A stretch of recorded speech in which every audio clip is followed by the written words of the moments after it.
morning. I'm going to read Harry and the Terrible Whatzit by Dick Gackenbach. What is a Whatzit? I guess we'll have to find out. Harry and the Terrible Whatzit by Dick Gackenbach. I knew there was something terrible down in the cellar. I just knew because the cellar was dark and damp and it smelled. "Don't go down there," I told my mother. "Why?" she asked. "There is something terrible down there." "I have to go down in the cellar," she said. "We need a jar of pickles." She never believes me. I waited and waited and waited at the cellar door. She never came back up. Oh no, guys, what happened to his mother? Someone had to do something, so I took a broom and went down the cellar steps. It was very black and gloomy, and it smelled. He's in the cellar. "I know there's something here," I called out. "What did you do with my mother?" Then I saw it. A double-headed, three-clawed, six-toed, long-horned Whatzit. It was hiding behind the furnace. Do you guys see it? There it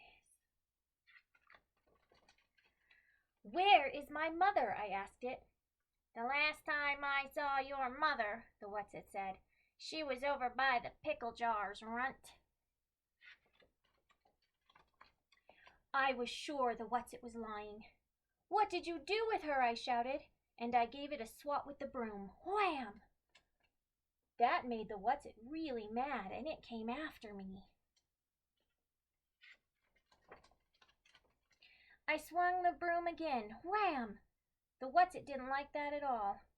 It climbed up on the washer, and I hit it right where it sits down. I noticed that the Whatzit was getting smaller, and when I pulled its tail, it got even smaller. Why do you guys think it's shrinking? Now the Whatzit was down to my size. "Okay, you better tell me what you did with my mother," I said, "or else." "Kid, you're crazy," the Whatzit answered. One of the heads made a face at me. Just for that, I twisted a nose, and the Whatzit shrank some more. "Why are you getting so small?" I asked. What do you guys think? "Because you aren't afraid of me anymore," the Whatzit said. "That always happens just when I'm beginning to feel at home in a closet or a cellar." The Whatzit looked very sad. The Whatzit got smaller and smaller and smaller. Just when it was about the size of a peanut, I called out, "Try Sheldon Parker's cellar next door. He's afraid of everything." "Thanks," I heard it say. Then the Whatzit was gone. You see it? It's all tiny, and then it was gone. The Whatzit disappeared before it could tell me what it had done to my mother. I looked in the washer. She was not in there. I looked behind some boxes. My mother was not there either. I looked inside the wood bin. No mother there. I was very worried. Where's his mother?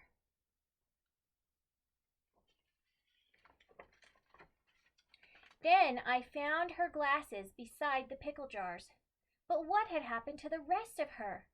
I was searching for more clues when I discovered the back cellar door was open. I looked outside, and there, in the bright sunlight, what do you think it is? Was my mother picking flowers. Boy, was I glad to see her. "I found your glasses in the cellar," I said. "Thank you, Harry," she said, "but I thought you were afraid of the cellar." "Not any more," I answered. "The terrible Whatzit is gone. I chased it away with the broom." Well, she said, I never saw Whatzit down there. She never believes me. I helped her carry the pickles into the kitchen, where she got me some milk and cookies. You know what, Harry? My mother said. I will never worry about a Whatzit as long as you are around. Maybe she did believe me. Ah! Later, I heard an awful yell coming from the house next door. I'll bet Sheldon looked in the cellar. The end. What do you think Sheldon saw in his cellar? Thanks for reading with me, guys.